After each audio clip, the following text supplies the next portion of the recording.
안녕하세요. 교회 언니 소입니다. 오늘도 많은 분들이 질문을 주시는 부분을 다뤄보도록 할 텐데요. 바로 재회입니다. 재회를 바라도 되는지 안 되는지에 대한 대답을 두 갈식으로 먼저 이야기를 하자면 yes or no 입니다. 그래도 되고 아니어도 된다는 겁니다. 즉 이별 자체만 놓고 하나님이 어떻게 인도하실지를 우리가 판단할 수는 없습니다. 그렇기 때문에 제가 늘 교제 전이나 중에는 마음을 잘 지키시고 교제 상대를 우상화하기보다 하나님과의 교제를 최우선에 두시기를 바란다고 말씀드리게 됩니다. 하나님과의 교제를 통해 하나님의 큰 계획을 먼저 신뢰할 때 헤어졌을 때의 충격을 극복할 수 있기 때문입니다. 헤어진 그 상대를 잊지 못하고 돌아오라고 애원하거나 돌아오게 해달라고 하나님께 기도하는 것이 절대 결혼을 앞당기는 것이 아니죠. 그와의 결혼뿐만 아니라 장차 만나게 될 그 배우자와의 결혼도 마찬가지입니다.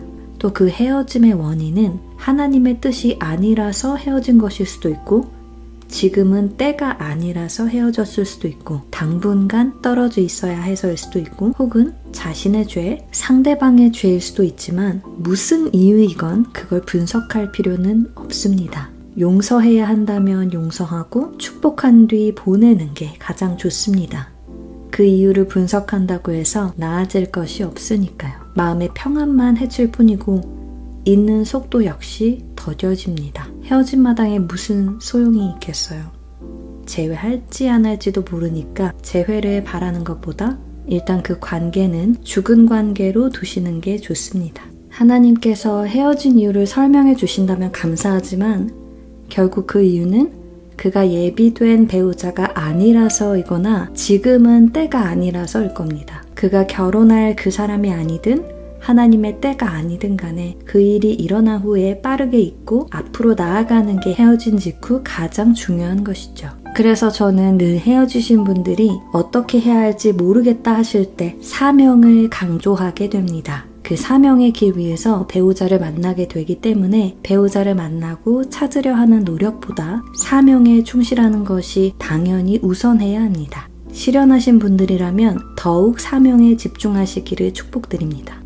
사명이 뭔지 모르겠다 하시면 이제부터 사명에 대해 더욱 집중적으로 구하시면 되니까요. 이별 후 새로운 힘을 얻으실 수 있는 좋은 기회도 될 겁니다. 아무튼 다시 말씀드리지만 저는 재회의 반대인 입장은 절대 아닙니다. 말씀드렸듯이 재회를 바라도 되는지에 대한 저의 대답은 yes or no입니다. 가끔은 헤어짐이 서로가 정말 서로의 배우자인 것을 알게 하는 중요한 사건이 되기도 하기 때문에 헷갈리면 헤어져 보란 말씀도 저는 가끔 드리거든요. 이처럼 정말 많은 커플들이 우여곡절 끝에 결혼을 하는데 당연히 헤어짐도 경험한 뒤 결혼을 결심하는 경우가 많습니다. 여러분의 주변에도 많이 있을 거예요. 요즘 세대만의 얘기도 아닙니다. 정말 흔한 이야기이기 때문에 여러분이라고 아니란 말씀도 아닙니다. 그러나 헛된 기대를 주는 것만큼 잔인한 게 없으니까 그렇게 무턱대고 말씀드릴 수 없음을 이해해 주시기 바랍니다. 그렇다면 헤어진 뒤 어떻게 기도해야 할까요? 저라면 이 관계와 헤어짐에 있어서 하나님의 관점을 구하는 기도를 하시란 말씀을 드리고 싶습니다. 즉 하나님이 만나게 하신 거 아니에요? 줬다 뺏으시는 게 어딨어요? 다시 만나게 해주세요. 이런 자기중심적인 주장에 그치는 기도가 아니라 처음부터 기도하고 만났다는 전제 하에 하나님, 이 관계를 시작하신 이도 하나님이시고 하나님이 이 관계의 주인이시니 이 헤어짐 역시 하나님의 손에 올려드립니다. 제 손을 떠났습니다. 그러나 이 관계를 하나님의 큰 계획 안에서 받아들이고 이해할 수 있기를 원합니다. 이렇게 기도할 것 같습니다. 그랬을 때 하나님이 인도해 주실 거예요. 상황을 통해서건 다시 연락해보라 마음을 주시건 간에 확실히 말씀해 주실 겁니다. 사실 저는 헤어진 관계의 의미를 찾는 것도 무의미하다고 생각하긴 합니다. 저희가 왜 헤어진 거죠? 이유가 뭐죠? 이 관계는 무슨 의미인가요? 이렇게 묻는 것이 결국 의미가 없다는 거죠. 결국 이어질 사람이 아니라서 헤어진 것이라고 저는 생각합니다. 그러나 우리가 교제를 시작하기 이전부터 하나님의 뜻에 초점을 맞추고 그분만을 그 상대방보다 사랑하는 것이 확실하다면 우리 마음 안에 계신 성령께서 평강으로 인도해 주십니다. 이건 저도 다년간의 경험 끝에 제가 하나님께 모든 것을 맡기고 서원한 뒤 실제 경험한 것입니다. 제 뜻대로 교제하는 관계들과는 달리 하나님이 인도하신 관계에서는 헤어져도 이상하게 평안했기 때문입니다. 그래서 알았던 것 같습니다. 재회를 할 수도 있겠구나. 왜냐하면 전혀 헤어진 것 같지 않았기 때문입니다. 물론 저도 하나님한테 하나하나 물어보고 선택했기 때문에 제 감정대로 결정한 교제가 아니었음을 주님도 아시는데 이런 일은 왜 생겼을까 하는 강한 의문이 생기기도 했어요. 그동안 내가 하나님의 음성을 잘못 들었던 걸까 싶기도 했습니다. 그러나 아무리 기도를 하고 제가 써놓은 기도응답 기록들을 이성적으로 봐도 그건 제가 아니라 하나님이 맞았거든요. 그래서 그냥 주님께 맡기기로 했습니다. 하나님이 시작하셨으니 하나님이 책임지세요. 그리고 저는 완전 잊고 선교라는 사명에 충실한 채 너무 행복하게 지냈습니다. 그것도 생각하면 정말 은혜였어요. 저는 정말 누가 봐도 행복하고 평안하게 잘 지냈었거든요. 이성적으로 이해는 안 되는 그런 평안이었죠. 교제를 내려놓은 지 얼마 되지 않아서 부활절이 됐습니다. 당시 본문 말씀은 나사로의 부활이었어요.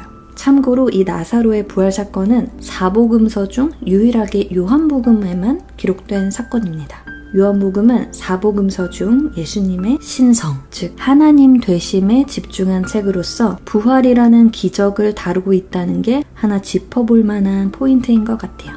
또 유대인의 전통에 따르면 사람이 죽으면 3일간 그 망자의 영이 시체 주변에 머문다고 믿는다고 해요. 그래서 예수님이 3일을 기다리신 뒤에 나흘이 되었을 때 베다니에 가신 거라고 합니다. 그러니까 모든 사람들이 나사로가 완전히 죽었다고 여길 때에 가신 거죠. 정말 치밀하시죠? 그리고 그 이유는 바로 하나님의 영광을 위해서였습니다. 다시 말해 하나님만 하실 수 있다는 것을 온전히 보이기 위해서였죠.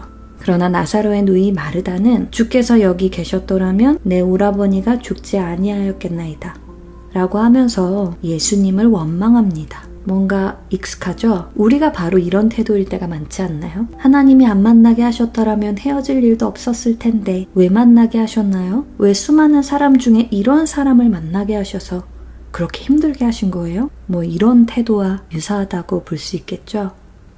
지극히 과거지향적이면서 인간적이죠.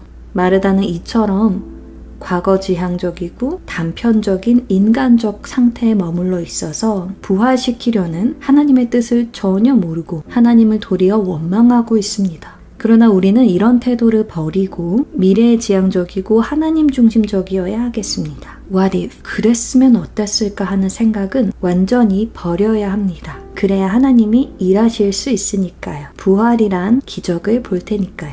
그때 하나님께서는 이 말씀을 통해서 제 개인적으로 이렇게 말씀하셨습니다. 때로는 죽어야 한다. 하나님의 영광을 보기 위해서는 말이다. 하나님은 때로 딜레이를 허락하신다. 그리고 하나님은 죽음의 때 역시 지켜보신다. 하나님의 영광을 보기 위해서다. 하나님이 하셨다는 것을 보이시기 위해서다. 하나님만이 부활시킬 수 있기 때문이다. 누가 봐도 죽은 관계인 것 같은 그 교제. 죽은 것이 맞다. 완전히 끝났다. 완전히 죽었다. 그러나 더 이상 과거지향적이지 않다. What if? 그랬으면 어땠을까는 없다.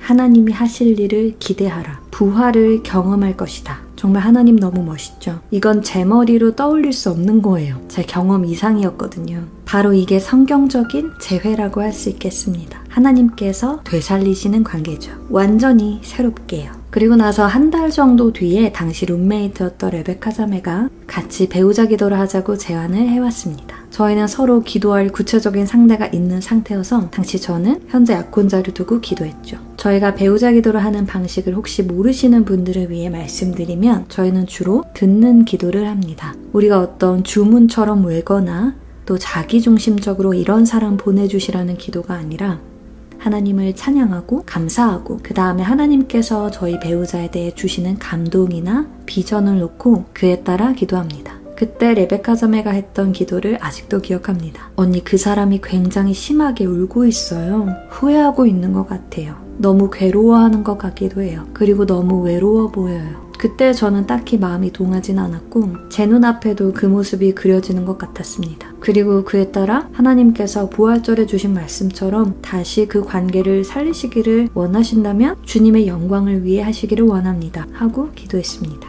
그리고 저희는 당시 관계를 내려놓기 전에 제가 선교여행이 끝나면 미국에서 만나기로 약속한 상태였고 관계를 정리할 당시에도 그쪽이 먼저 그때 꼭 다시 만나자고 해서 저는 그래도 약속한 거니까 그 자리에는 나가야겠다 했습니다. 그런데도 저는 조금 더 확실히 하고 싶어서 하나님께 이렇게 기도했어요. 우리가 만나기 전 적어도 3일 정도 먼저 연락을 받게 해주세요. 이렇게요. 당시 저는 그가 잠수 탈 가능성도 염두에 뒀었거든요. 그 헤어진 이유가 장거리였기 때문에 제가 아무리 미국에 있는다 해도 90일만 있을 수 있어서 이후에 또 떨어져 있는다 생각하면 애초에 만나려 하지 않을 수도 있겠다 싶었거든요. 그래서 정말 진지하게 만날 생각이라면 약속한 날짜보다 일찍 연락해서 언제 어떻게 만나자고 계획을 할 것 같았어요. 저는 그런 이유로 비행기 티켓을 어떻게 사야 할지도 몰라서 안 사고 있었어요. 언제 한국에 돌아가는 걸로 해야 할지 몰라서였죠. 근데 정말 말도 안 되게 3일 전 연락이 왔습니다. 그런데 좀 화가 난 것 같더라고요. 마치 제가 오는 걸 좀 탐탁치 않게 귀찮게 여기는 것도 같았어요. 그래서 제가 공항에 절대 오지 말라고까지 했었거든요. 원래 비전 트립으로서 레베카 자매와 함께 가는 거라 다른 분들이 도와주시기도 했기 때문에 걱정하지 말라 했죠. 하지만 뭔가 툴툴거리면서도 계속 메시지를 하길래 뭔가 할 말은 있나 보다 생각은 했습니다. 그러다 그 다음날 어떻게 다시 만나야 할지 전화로 상의를 하게 됐어요. 역시나 좀 퉁명스러운 말투인 것 같아서 귀찮지 않게 금방 이야기하고 끊어야겠다 싶었습니다. 근데 말투는 되게 화난 것 같은데 이상하게 분위기는 좀 화기애애했어요. 아무래도 제가 선교 중에 하나님 만난 이야기들을 하다 보니까 분위기가 감동 그 자체라서 그랬던 것 같습니다. 그러다가 너무 제 얘기만 해서 너는 할 말 없냐고 했더니 안 그래도 자기도 할 말이 있다고 하더라고요. 한 2주 전 운전을 하다가 갑자기 눈물이 터져 나와서 정말 많이 울었다고 해요. 차를 갓길에 세워놓고 울었대요. 정말 후회했다면서. 자기가 저한테 했던 말과 행동들이 너무 후회가 됐다고 자기를 용서해달라고 했습니다. 울면서요. 그래서 저한테 연락을 할 수 있는 한 친구를 통해서 제가 정말 미국에 오는 게 맞는지 여러 번 물어봤다고 해요. 그 친구한테 저를 놓친 것 같아서 너무 후회한다고 말했다고 하더라고요. 저는 정말 생각지도 못한 전개였습니다. 그 운전하다가 갑자기 울음이 터져 나왔다는 그때는 정확히 레베카 자매가 그 비전을 봤던 그때였습니다. 제가 소름이 돋아서 머리카락도 솟았던 느낌이 지금도 기억이 나네요. 하나님께서 정말 정밀하고 확실하게 우리 기도를 통해 일하시는 게 보이시나요? 그리고 드디어 저희가 미국에서 다시 만나게 됐습니다. 정말 자기가 경멸하는 교통체증을 뚫고 1시간 반 이상을 운전해 와서 여전히 널 좋아하는데 내가 또 한국에 간다면 어떻게 해야 할지 잘 모르겠다 이렇게 말하더라고요. 근데 저는 우리가 무슨 사이라고 정의 내리려 하기보다 평안을 따라가라고 말했습니다. 그리고 자연스럽게 하나님이 저희를 평안 가운데 가까운 곳으로 인도해 주셨고 저희는 이제 결혼을 약속한 사이가 됐습니다. 사실 다시 가까워지는 과정도 하나님이 정말 세심하게 개입해 주셨어요. 저희 두 사람이 만났을 때처럼요. 저희 간증 기억하시는 분들은 기억하시죠? 저희 멤버십 회원님들은 이미 자세한 이야기들을 들으신 분들도 계시는데요. 이처럼 오히려 헤어짐을 통해 서로의 소중함을 느껴서 결혼을 결심하게 된 경우도 얼마든지 가능합니다. 그래서 헤어진 뒤에 재회를 바라는 것에 대해 저는 재회 또한 하나님께 맡기시고 사명에 충성하시기를 바란다는 말씀을 드리고 싶어요.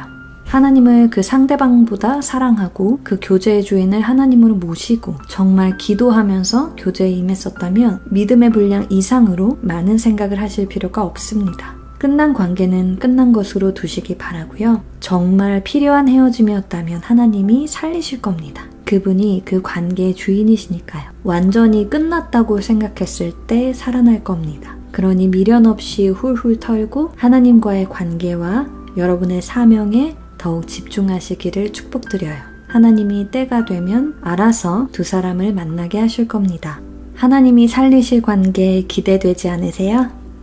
저도 경험자로서 소감을 짧게 말씀드리면 헤어지기 이전보다 훨씬 좋아요. 이제는 서로에 대한 확신이 생겼으니까요. 그건 오로지 하나님이 이 사람을 내게 보내주셨다는 확신입니다. 우리가 애쓰지 않았으니까 그분의 영광만이 드러나는 거죠. 그러니 이 사람의 어떠함이 아니라 정말 하나님이 컨펌하시고 보내주셨다는 것 때문에 기대가 됩니다. 그러니 하나님을 더욱 신뢰하시길 바라고요. 그 관계가 살아날 관계라면 재회하게 하실 거고, 그 사람이 아니라면 정말 만나야 할 그 예비된 배우자를 보내주실 겁니다. 그동안 재회에 대한 많은 문의를 받아왔었는데요. 이 영상을 통해 하나님께서 위로와 격려를 해주셨기를 바랍니다. 여러분들의 성경적인 재회를, 성경적인 사랑을 소희감성이 응원합니다. 감사합니다.